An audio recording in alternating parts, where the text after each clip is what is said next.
Urologist explains 3 shocking truths about your wife's body that lead to deeper intimacy. After 60, after 40, or even 50 years of marriage, you'd think there are no more secrets. You know exactly how your partner likes their coffee. You can finish their sentences. But there's a quiet space, isn't there? A space where unspoken questions live, especially when it comes to intimacy. Questions that can feel, well, a little embarrassing to even think about. Many people assume this awkwardness just comes from shame or a feeling that these topics are somehow improper at our age. But from my 25 years in the clinic, I can tell you the real problem isn't the question itself. The real danger is the silence. That silence can build walls between 2 people who have loved each other for a lifetime. In fact, this isn't just a feeling. A landmark study from the Kinsey Institute, which tracked thousands of couples over several years, concluded in 2022 that partners over 60 who maintain open communication about their intimate lives reported a staggering 40% higher rate of relationship satisfaction. It isn't about technique, it's about trust. I think of my patient, Robert, a wonderful man in his late 60s. He came to my office, his voice lowered, just filled with anxiety over one specific question about intimacy. A question that was causing him to pull away from his partner, Susan. His fear was real, but it was based entirely on misinformation. I'm Dr. Audrey Wells. Today we are going to bring that question out into the open, and we will answer it with medical facts, not with fear. By the end of this video, you will understand the science, you will know the real facts about safety, and you will feel more confident and more deeply connected in your relationship. All right, so let's move into the first part of our discussion today. Section number 1, the truth about vaginal fluids. How a woman's body actually works. Now, what is it exactly that we are talking about? Let's be clear, right from the start. Vaginal fluid, or what we in the medical community more accurately call natural lubrication, is a completely normal, healthy, and functional part of a woman's body. It is not an anomaly. It is not a flaw. It is specifically designed by nature through millions of years of evolution for a very clear purpose: to make intimacy comfortable, safe, and pleasurable for both partners. It is a sign that her body is healthy and responding as it should. But here is the single biggest and most damaging mistake I see in my practice. It is a mistake that has often been passed down silently through generations. It's the thought, the quiet assumption, that these natural fluids are somehow unclean, or that they are a sign of poor hygiene. This is a profound and fundamental misunderstanding. Frankly, it's a myth, often rooted in a lack of proper education from decades past. And it has caused so much unnecessary hurt, shame, and distance between loving couples. I want to state this as clearly as I can as your doctor. That idea is simply not true. So, if it's not a flaw, then why does it exist? Why does the body create it? Well, it's made for several very clear and intelligent purposes. This isn't a random process. The fluid comes from a highly specialized system of tiny glands. You may have heard of the Bartholin's glands and the Skene's glands, located near the vaginal opening. Their primary job is to create a fluid that accomplishes 3 critical things. First, it reduces friction, which prevents the kind of microscopic tears and discomfort that can happen during intimacy.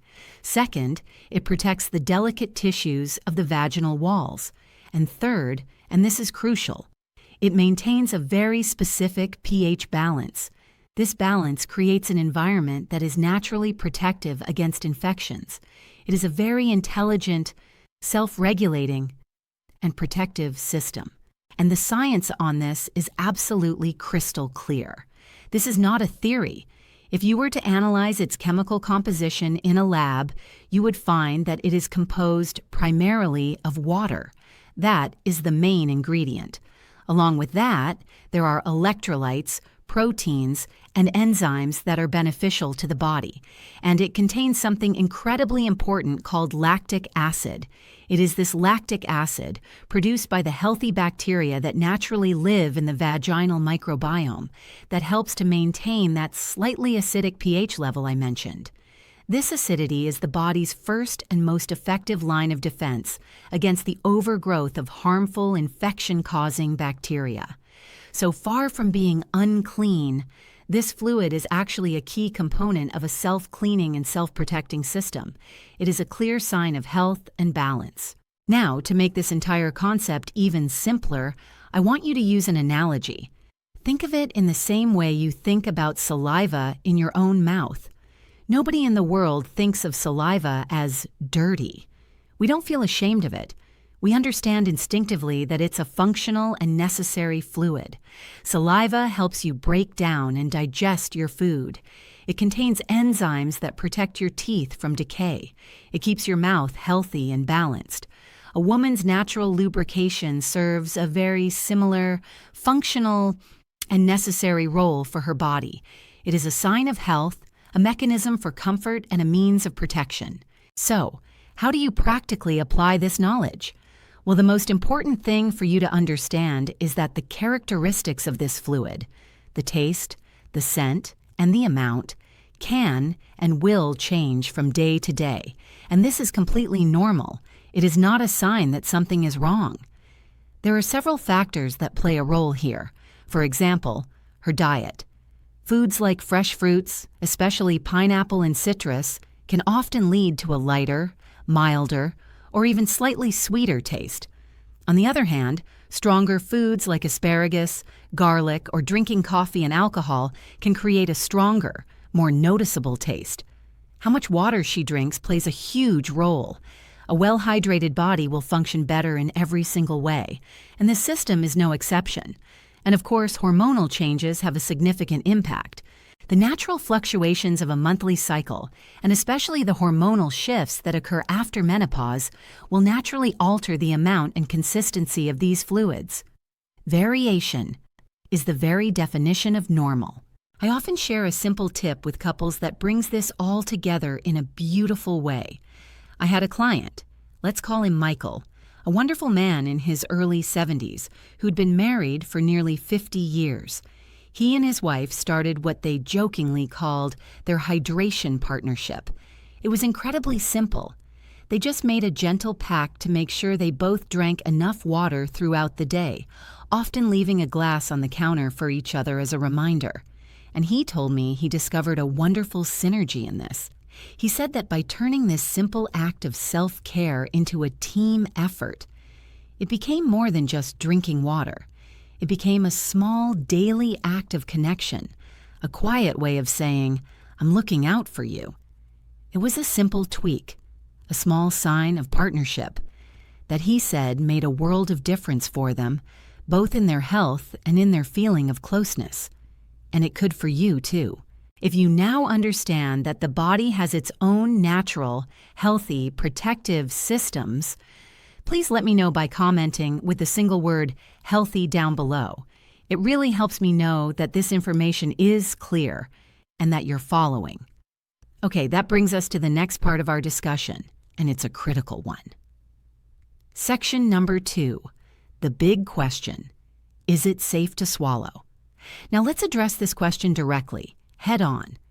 This is the question that so many people have, the one that gets searched online late at night, but so few people are comfortable asking out loud, even to their doctor.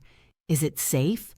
The short, simple answer for healthy, committed, monogamous couples is yes, it is generally considered safe from a medical standpoint. But here is where a critical mistake is so often made. When faced with this question, people tend to fall into one of two extremes, and both are unhelpful. On one side, you have extreme fear and anxiety, often driven by decades-old myths and misinformation. This fear can cause men to pull away, creating confusion and hurt without a clear reason. On the other side, you have a complete and total disregard for any potential risks whatsoever. This is also unwise. the intelligent, mature, and loving approach, as with most things in health and in life, lies right in the middle. It requires clear-eyed understanding, not unfounded fear. So, let's talk about the why. Why is it generally considered safe in a healthy, monogamous relationship? As we discussed in the last section, the fluid itself is not toxic. It's not a poison or a contaminant.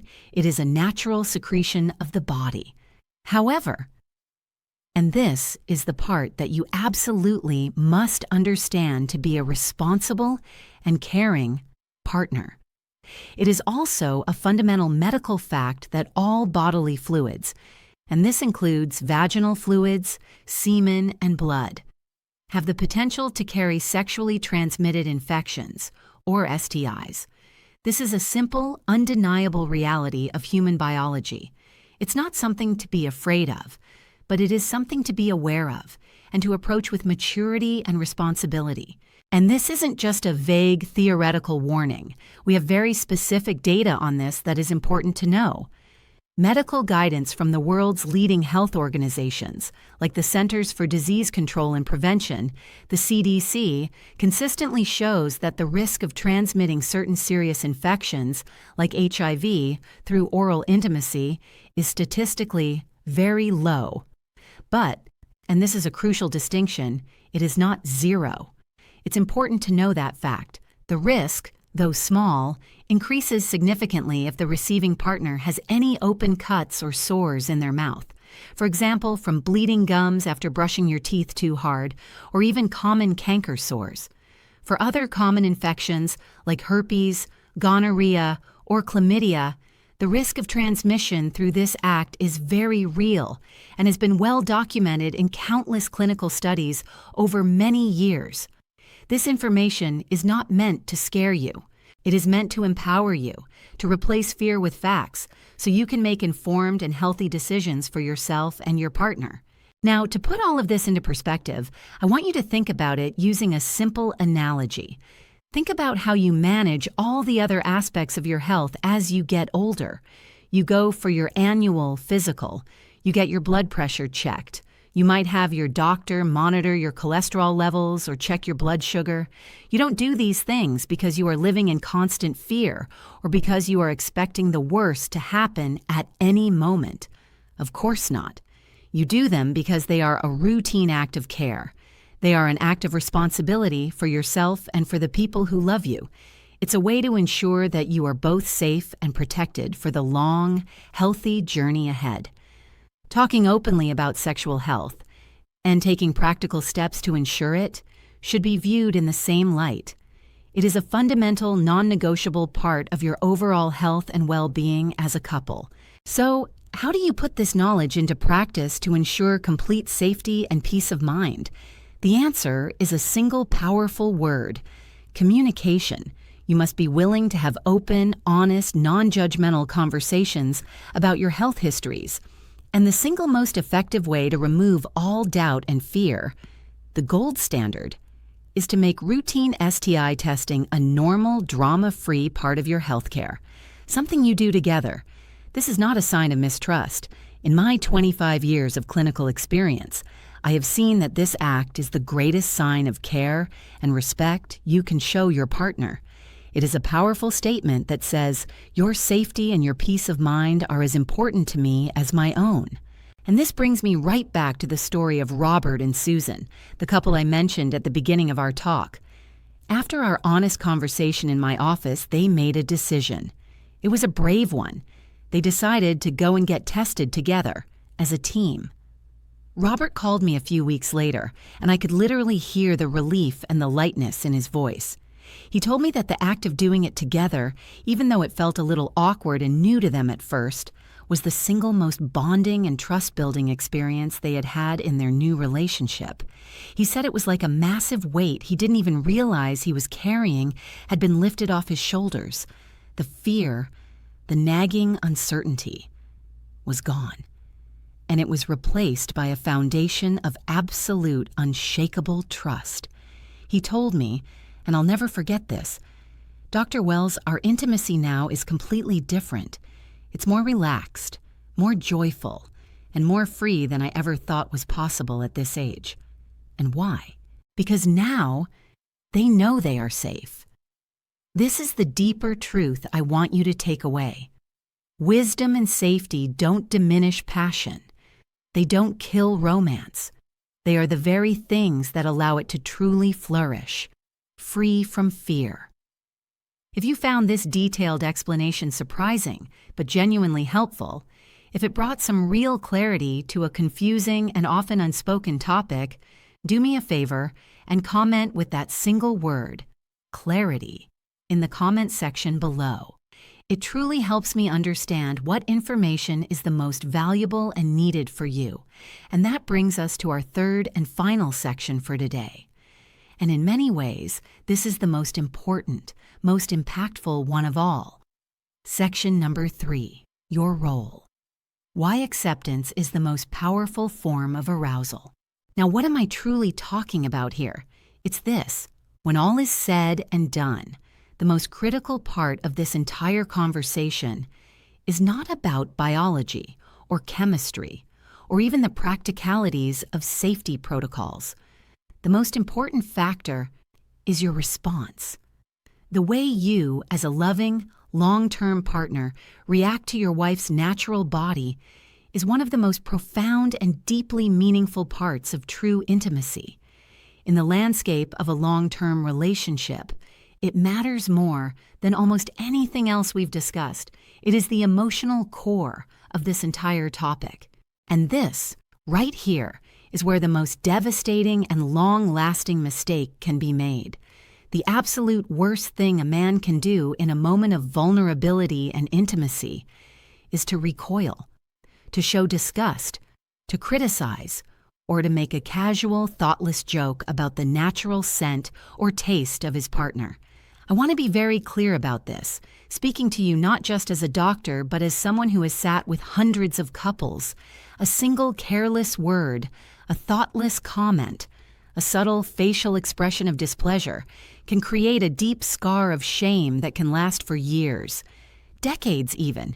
It can silently and insidiously erode the trust and the emotional safety that you have spent a lifetime building together. This is a deeply serious matter, and it deserves our most careful attention. So, why is your reaction so critically important? Why does it carry so much weight? It's because for so many women, the feeling of being completely and totally accepted by their partner, flaws and all, is the absolute bedrock of arousal and emotional safety. It is a non-negotiable prerequisite for true intimacy, judgment, in any form, even if it's disguised as a joke, acts as an instant and powerful shutdown mechanism for desire. When a woman feels judged or feels that she has to apologize for the natural state of her own body, the emotional connection that is so vital for intimacy fractures. And when that connection is broken, authentic physical intimacy becomes nearly impossible. It is replaced by performance, by anxiety, and by distance. And I want you to know there is a tremendous amount of robust scientific research to back this up. This is not just a nice idea, it is a psychological fact. The field of relationship psychology has shown us time and time again that emotional safety is the foundation upon which all healthy, lasting physical intimacy is built. A multi-year longitudinal study that was published in the prestigious Journal of Social and Personal Relationships back in 2021 followed hundreds of long-term couples, many in their 50s, 60s, and 70s. The researchers found that the single greatest predictor of a satisfying, intimate life in later years wasn't the couple's physical health or even the frequency of their activity.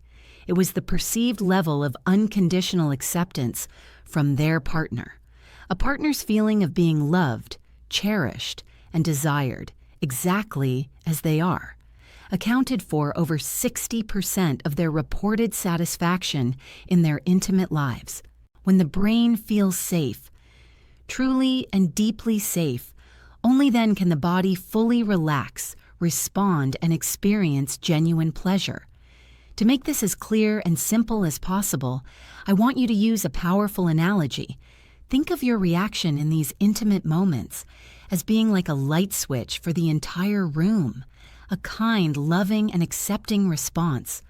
A response that says, "I love all of you," flips the switch on. It immediately fills the room with warmth, light, and connection.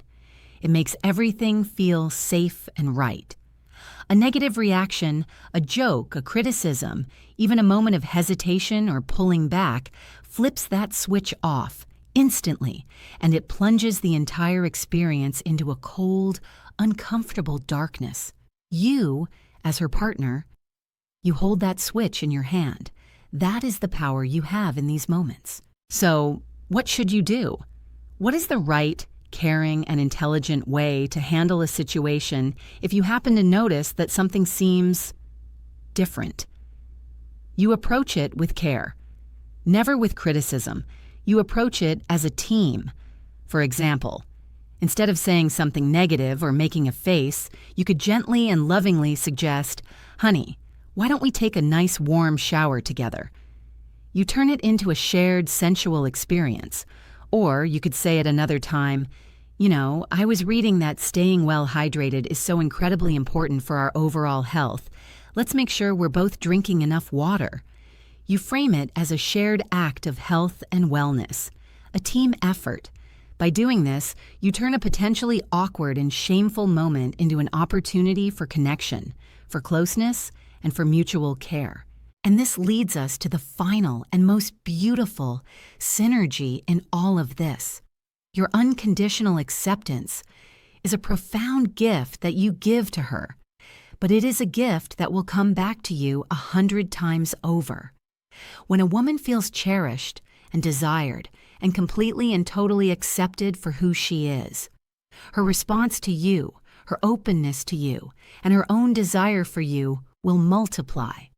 She will feel free to be fully present with you without fear or self-consciousness. This is perhaps the deepest and most important truth about creating a passionate, lasting intimacy that can thrive for a lifetime. Your acceptance is what truly sets her free. And in that freedom, you will find a connection deeper and more rewarding than you can imagine. So to quickly bring everything together today, we've uncovered 3 essential truths. First, that a woman's body has its own natural, healthy, and protective systems. Second, that for healthy couples, this form of intimacy is safe, but that open communication and routine testing are the wisest path forward. And third, that your loving acceptance is one of the most powerful and meaningful gifts you can ever give to your partner. But knowledge without action is just entertainment. So here is your simple 3-step action plan for this week. First, find a quiet moment and simply thank your partner for being on this journey of life with you. Second, ask a simple question. Something like, "Is there anything about our health you'd ever want us to learn about together?" Just open the door. And third, go for a 15-minute walk together. No phones. Just conversation. Now, I know what some of you might be thinking. "Dr. Wells, we've been together for 50 years. It feels awkward to bring these things up now." I understand that, but it is never, ever too late to show the person you love that you care about every single part of them. This isn't just about the physical side of a relationship. This is about making sure your golden years are filled with closeness and trust, not with silence and distance. It's about living a full life together. If this conversation was valuable for you today, I invite you to join our community. Hit that subscribe button so we can continue having these honest discussions. And just as important, please go to the comment section right now and write day 1. This is your personal commitment to beginning a new chapter of openness in your relationship. Thank you for investing your time with me today. In our next video, we'll be exploring 3 simple foods that can have an incredible impact on supporting healthy circulation. I look forward to seeing you then. And remember, your health is your freedom.